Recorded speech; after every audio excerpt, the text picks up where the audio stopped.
One of the most important life skills to develop, whether you are just starting in life or are already experienced, is self-discipline.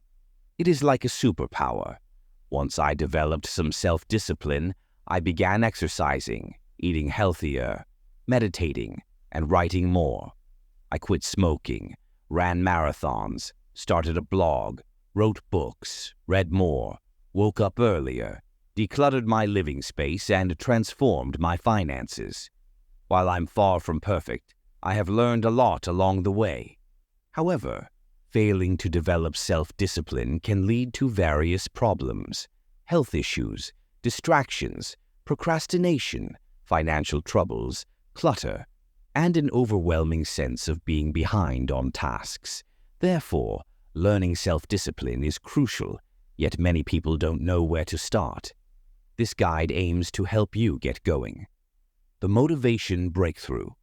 The first question you might ask is, how do you find the motivation to start? Most of us tend to avoid confronting our lack of discipline, let alone taking action to improve it. For me, motivation came from realizing that my current methods weren't working. Ignoring the problems only made things worse, and attempting to be disciplined in a half-hearted way only resulted in feelings of inadequacy. Living completely undisciplined brought me a lot of pain.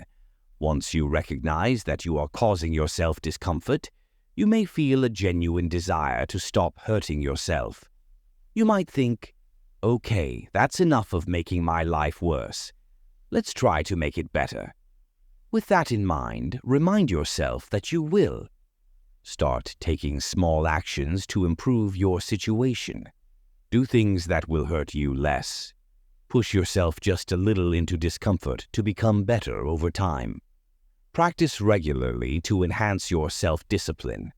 Keep these principles in mind as you practice, especially when you feel the urge to give up or to avoid the work. There are additional motivations to consider. Helping others. By improving your exercise habits or eating healthily, you can inspire and support your aging parents who need to focus on these areas. By overcoming procrastination in your meaningful work, you can positively impact more people.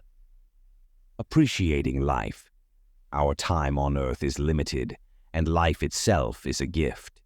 When we procrastinate or succumb to distractions, we fail to appreciate this gift.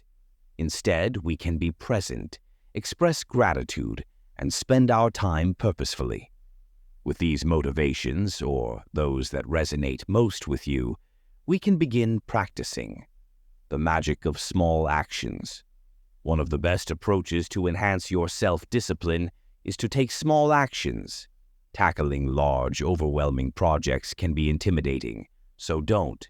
Instead, focus on easy tasks, ones so small that you can't say no. For example, have taxes to file. Just work on it for 5 minutes. Want to go for a run? Commit to running for just 10 minutes. Need to draft a report? Write the first few paragraphs. Want to declutter your space? Find just 5 items to remove. You will improve your self-discipline by concentrating on small tasks and breaking larger projects into smaller, manageable actions. Discomfort training. The lack of self-discipline often stems from our tendency to avoid uncomfortable situations. We prefer to engage in easy, familiar activities rather than confront difficult tasks. Instead of facing these challenges, we often run to distractions like videos and games. This avoidance of discomfort can derail our lives. You need to tell yourself that it's time to stop running. Push yourself into discomfort, even if it's just a little at a time, and learn to become comfortable with being uncomfortable. This is another of your superpowers. When others shy away, you can thrive. Engage in one small task at a time, accepting discomfort as part of the process. Recognize that it's not the end of the world. Acknowledge your capability to handle discomfort and appreciate the positive outcomes that come from facing challenges. Mindfulness versus urges. You will often feel the urge to stop doing something challenging or to procrastinate.